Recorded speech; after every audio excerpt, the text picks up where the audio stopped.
Okay, now ladies and gentlemen, let's welcome a very smart, witty, well-versed, in linguistic mentor. Here presently, the SPED Grade 6 advisor, handling English 4, 5, and Grade 6, plus the SPED School Paper advisor. So let's put our hands together to teacher J.H. Sagario.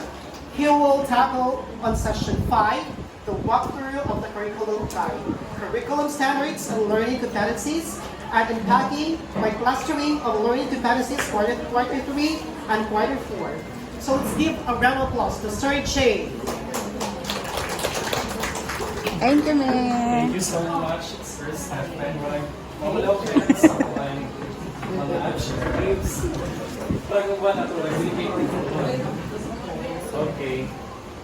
So, And after that, it follows with language, which is it focuses on receptive skills, specifically in listening and reading, productive skills, speaking and writing, viewing and representing. And the highest one is the text, which is informational text and transactional text. And these are The domains. Domains. The domains. The domains. We have the learning resources, pedagogy, and assessment, and so on. Very good. Thank you so much. Towards experiences.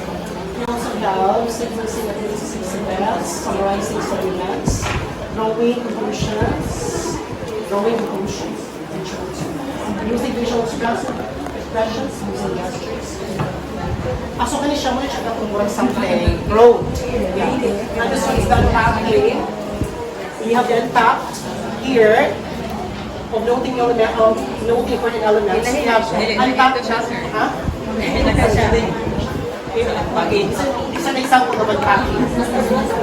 We have the noting important information through outlining. Okay, main ideas, supporting needs, for an inductive organization, for the pyramid, inverted, broken down. Okay, we have noting important information through outlining topic, noting important information through outlining the idea, noting important information through outlining support.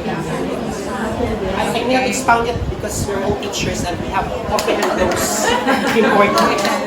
Thank you.